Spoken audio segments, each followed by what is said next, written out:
Continuing production of The Open Mind has been made possible by grants from the Rosalind P. Walter Foundation, the Bluestein Family Foundation, the Thomas and Teresa Malarkey Foundation, the Garfinkel Menard Foundation, the Center for Educational Outreach and Innovation at Teachers College, Columbia University, the Commonwealth Fund, and from the corporate community, Mutual of America.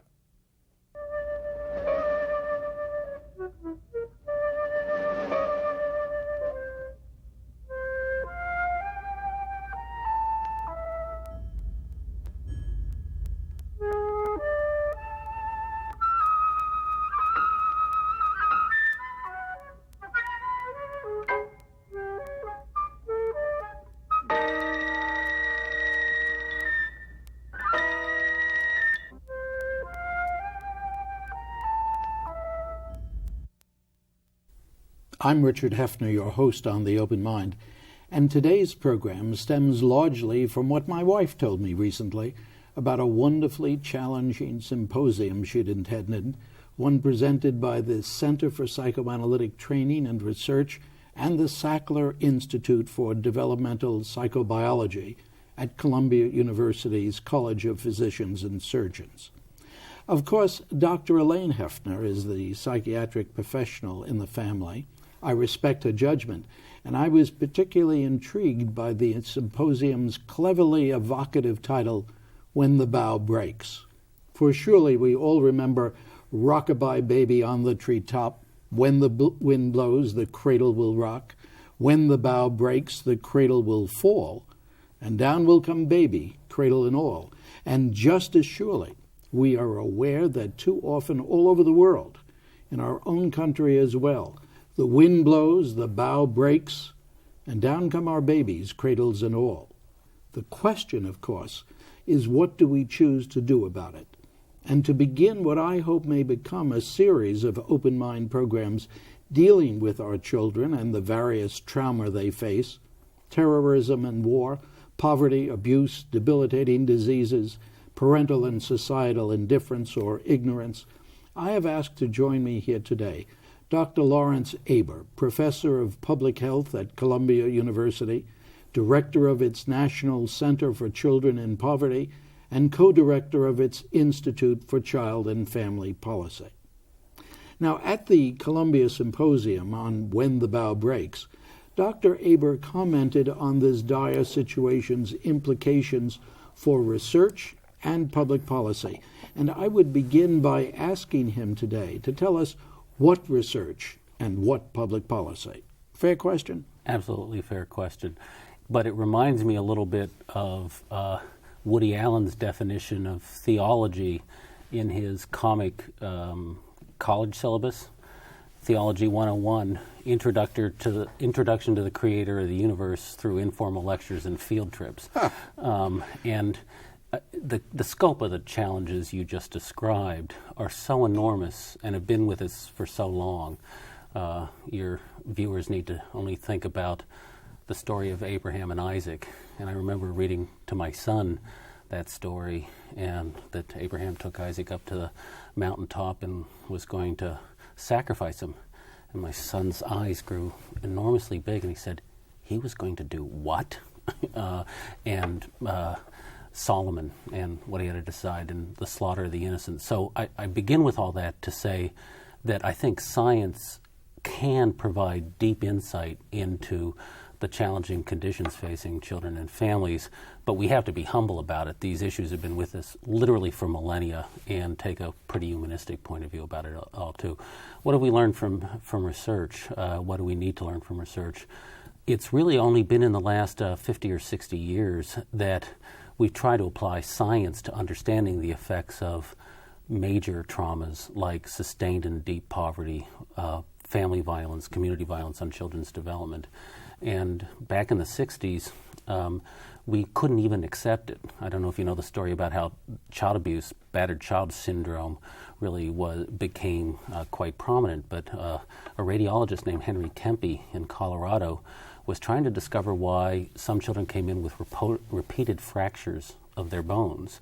And he was trying to isolate some kind of bone disease because the parents and the children didn't report that the child was being abused. And over time, he finally realized that these stories are improbable and that some children were being beaten severely by their parents. So in some ways, what research can do is provide evidence that children and parents couldn't all by themselves about some of these things, and help us not hide our eyes from some of these things.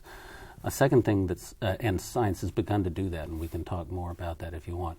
Another thing science can do is help us understand when these things happen, what are their likely effects on development, why do some children seem to do relatively okay, even in the face of adversity, and why some kids don't. And then, for me, the most important thing is the action issue.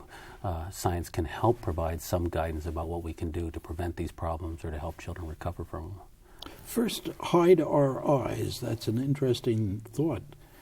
Does it mean that we are not as child-centered a society as we've always touted ourselves as being? I think we are... thou dost protesteth too much. Yes, we are very child-centered in many ways, but in many ways we don't figure out how to help children because it often means helping parents that we don't like. Say that again. Or run through that. Explain it. Sure. In the United States today, about 1 in 6 children live in families with incomes below the poverty line. Poverty line for a family of 4 in this country is about $17,000 a year, not a grand sum. And 1 in 6 kids live in families making that little. Most Americans don't know that figure. It's widely available. Most Americans don't know it. Most Americans assume that children who are very poor have parents who are unworthy, who aren't doing what they need to do. And so they resist the knowledge that children are in trouble, and they resist the evidence-based strategies we know about how to help them, in part because they're angry at the parents and they want to blame the parents, and it takes helping the parents to help the kids. This sounds like the social Darwinism of the 19th century.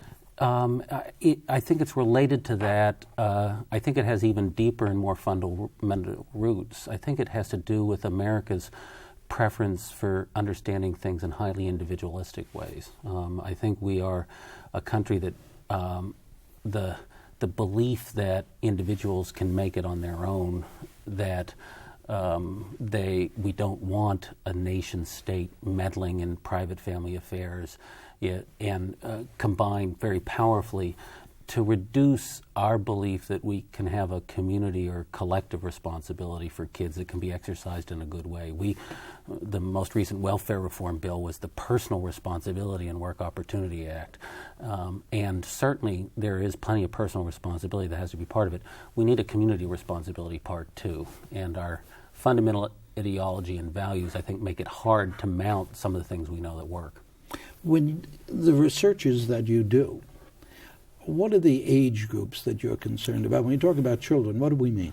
Well, I had a professor in college who said that adolescence ended roughly around 30 or 35. If then. And certainly the whole tendency in Western civilization over the last 2 centuries is to advance the age, extend the age of immaturity. And that sounds bad at first, but in evolution and in human development, the longer organisms are in a relatively immature state, the more they can learn. And so there's a way in which an extended immaturity is what's needed in an information society for children to learn and to the enormously complex things we're talking about. When I talk about children, I tend to talk about, and most official statistics talk about children 0 to 18.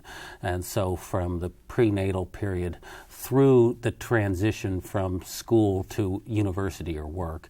After that, most Americans think of people as late adolescents or young adults, but there's no bright line. By the time children are truly self-sufficient, it's often late into their 20s or into their 30s. So the cradle grows larger and larger. The cradle grows larger, and we got to rock it a lot harder. And each stage presents different challenges. Children prenatally and in the first 2 years of life require a different type of care and protection and input from parents and support of parents from society than the preschool or the school-age child. And the adolescent making the transition from school to work. I understand what you've said about the attitude of most Americans toward the children who are in need. This is a function of our not liking their parents, right, who are not taking responsibility for them. Who we believe aren't. Why do you say that? Well, let's take an example. What Americans often feel about poor children is that if their parents only worked harder, they'd be able to provide for their children and their children wouldn't be poor. Most Americans don't know that before welfare reform, 61% of poor children had parents who work. Now it's up to 69% of poor children have parents who work. You can work 40 hours a week, 50 weeks a year in this country at the minimum wage and make about 2/3 of the poverty level. So it's not just a matter of personal responsibility. There are many jobs in this country that will not sustain a family, and children become young adults not having prepared to compete for non-poverty wage jobs. So that's what I mean by appears to blame. The parents appear to be to blame. It's not clear to me that an 18-year-old young woman who has faced a certain kind of experience herself arrives on the threshold of adulthood, not being able to compete in the marketplace for a non-poverty wage job. It's only her fault that that's the case. Now, you're talking about matters economic, mm-hmm. but those aren't the only Not at all. elements that are threatening children. Right. What are the others? Well, the two big evils for me are poverty, which we've been talking about, and violence. And violence takes many, many forms. There's intimate family violence, and so child abuse and neglect, domestic violence.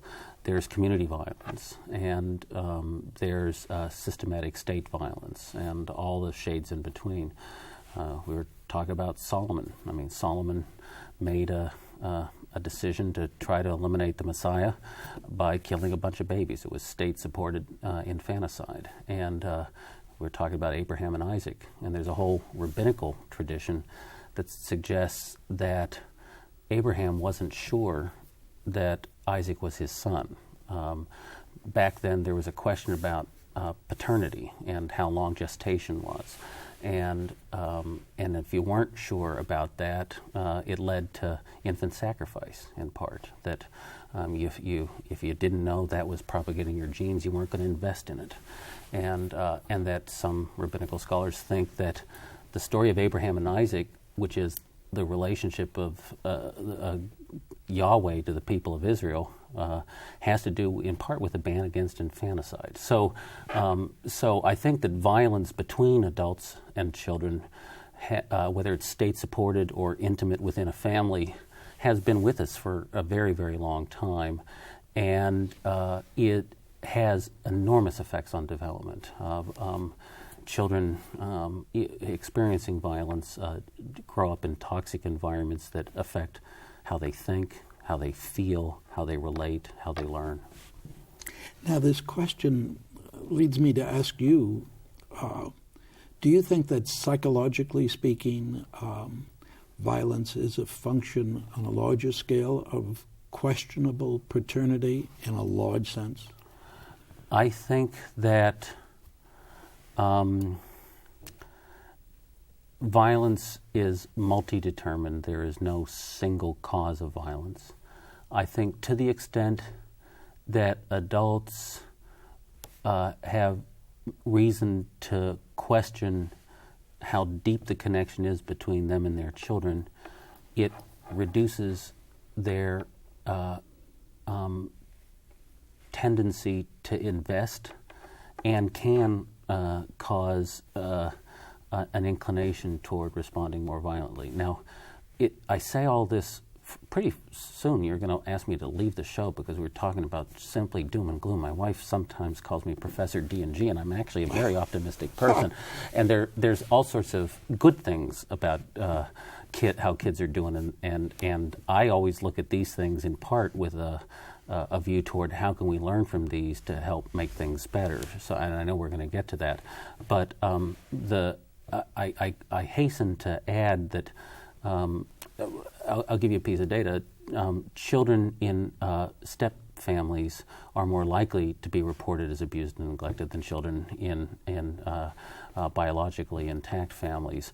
That would be a piece of evidence in support of what you just described. Several other things are true of step families too, and most step families are enormously loving and take care of their children. So we're talking about small changes in probability that put some children at risk, not the kind of thing that is true of all step parents by any stretch of the imagination. But I'm sure that when you talk about violence in children, you're talking about a whole range of things That's right. in our society. That's right. You mentioned government before. Did you mean then war? Yeah, sure. I had the great privilege of spending about 8 or 9 years as the director of a thing called the Project on Children in War at Columbia.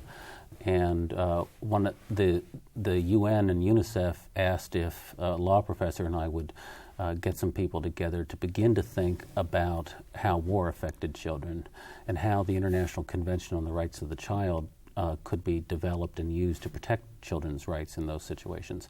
Back in the 80s, UNICEF was mostly concerned with morbidity and mortality issues, how to keep children alive. And it's really only been in the last 15 years that UNICEF said, well, if we keep children alive, what about the quality of their life? When they looked to those issues, children in areas of armed conflict was one of their biggest concerns. There's now about 40 conflicts around the world in which children have been victims or child soldiers, combatants, and we can think of them all. And the modern face of war has changed quite a bit. It's no longer interstate conflict usually. It's usually intrastate conflict between warring factions.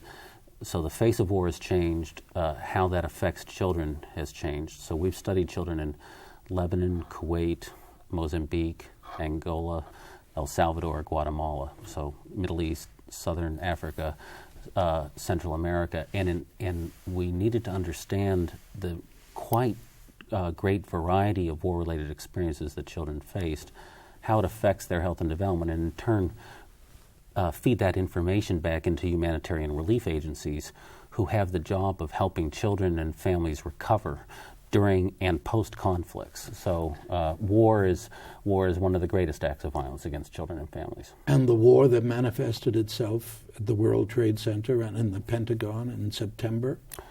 What about the children affected there? Are you doing research? Well, all of the research I do that is like this is what I refer to as action research. It's research to inform action. And so just like the research that was being done in Central America and the Middle East and Southern Africa was in concert with humanitarian relief organizations, the research that we are beginning to do in New York City is in concert with the basic child-serving agencies. So there is work that is being designed right now on assessing children in New York City's exposure to war-related events.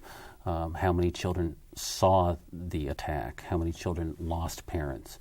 How many children spent extended periods of time in a period of physical danger? How many children spent extended periods of time worrying and not knowing about whether their parents were safe? These kinds of things are known to be associated with the post-traumatic stress disorder, what we used to call shell shock in soldiers, and is now a known mental health disability. And so we have to do the population studies. We have to describe the variation in exposure, assess how many kids have had those kinds of reactions as well as other kind of reactions, to guide people in the education system, the health system, the mental health system, and community-based organizations to design the services that are needed to help children recover. We're almost 3 months away Right. from September 11th. Right. What do you know now? Well, there have been several quick telephone kind of studies, and it is clear that children have elevated experiences citywide of problems going to sleep, worries about leaving their parents. It's still a minority of children who experience that, but it's at rates 2 or 3 times higher than what existed before. There's tons of descriptive evidence about what's happening in near ground zero. There are 3 academic and health providers in southern Manhattan, St. Vincent's, NYU Child Study Center, and the Jewish Board of Children and Family Services, that have had service relationships with the schools in southern Manhattan predating September 11th. And they have reported an enormous range of experiences from children who, at the extreme form, refuse to go to school, or having traumatic flashbacks and having symptoms like their hair falling out, through to children who are determined to go on with life, will not let this disrupt them, and are very willfully pursuing things. And that range of experience is enormously great, and they're all in the same schools. And so how do you create services that help the school as a whole and that deal with that range of experiences? And the age differences? We don't know yet in New York City what this is like. And New York City combines the elements of a natural disaster, which is it happened once, we don't know if it's going to happen again, it was big and horrific, and the elements of war, which is we know who did it, it's systematic, it could happen again. Certainly in situations of protracted conflict. Children in Afghanistan now have lived their whole lives in war-related conditions. So did children in Lebanon and Guatemala and El Salvador. There, the older you get, the more you've been exposed. And so, in a certain way, the older you are, the more affected you are. In situations where it's one-time situation, probably the younger you are, the more vulnerable you are. So you have to really know what the nature of the traumatic event is like to be able to judge whether children who are older or younger are more vulnerable versus less vulnerable. 2 questions I would ask about that. One, are there comparisons now with children, let's say in Israel, who are growing up for many years now with the knowledge of alerts of one kind or another, of attacks of one kind or another, of buses blowing up, civilians killed? There are several networks of scientists and researchers and clinicians working on these things worldwide. So there is a society studying traumatic disorders and how to treat them in children and adults, and they've done some comparative studies. There is the recent initiative by the special representative to the Secretary General of the UN, Kofi Annan, the Secretary General, appointed an African diplomat named Olaru Tunu 3 or 4 years ago to be his special representative to work on issues related to children in areas of armed conflict. And he held a meeting last summer in Italy to begin to create an international research network, an action research network on understanding the effects of war on children, how problems can be prevented and how problems can be overcome. And then there's a within-nation network. The federal government has recently funded a network of trauma studies programs, and these are all action research. Nobody's studying this not in the context of doing something for kids. And it's directed by Robert Pinus, who's a psychiatrist at UCLA, but there are many centers throughout the country. So there is a growing research infrastructure about this, nationally and internationally. Why do you say several times action-oriented? It's almost as if you would feel you would have to apologize if these weren't action-oriented programs. I don't want... I'm Roman Catholic by tradition, so my natural posture in life is one of guilt. But that's as autobiographical as I can answer the question. On a more public level, I think that the public should be very disenchanted with people who have a detached scientific perspective on these issues, a perspective that only studies it. And there is room in the world for such activity. It's not ignoble. It's not unworthy. It's not what I think we need at the moment. There are people who want to act without thinking and people who want to think without acting, and I think most of us are in the middle, and we need to be even more so. We only have 2 minutes left for this program, and then I hope you'll stay and we'll do another, because there's so many questions to ask you. The terrorist acts in September, to what extent are there studies being made of children outside of the New York area, where they knew it happened and they saw it again and again and again on television, but they weren't at ground zero? There are some studies going on nationally that are trying to understand the effects on children of seeing through the media this event, and there is a lot of interest in doing that. There's a group at the University of Michigan at the Institute for Social Research that has been doing some national survey work with children. They've done it more with adults, and they're now beginning to do it with children. I think that there are two groups that I'd especially call attention to. One is Arab American children. I do think that whether Arab American children live in New York or not, the meaning of their lives changed dramatically on September 11th. And we read about incidents of discrimination and bias after the attack. And we don't read about it as much now. I think the acute phase of that is over. But I think the subtle issues about how Arab American children are going to face the future is a very big issue. And then the second group of children nationally are children who already have been exposed to violence in other ways, and they are especially vulnerable to being influenced by this. Let's stop and come back. Thank you. Thank you. And thanks, too, to you in the audience. I hope you join us again next time. And if you would like a transcript of today's program, please send $4 in check or money order to the Open Mind, P.O. Box 7977, FDR Station, New York, New York 10150. Meanwhile, as an old friend used to say, good night and good luck.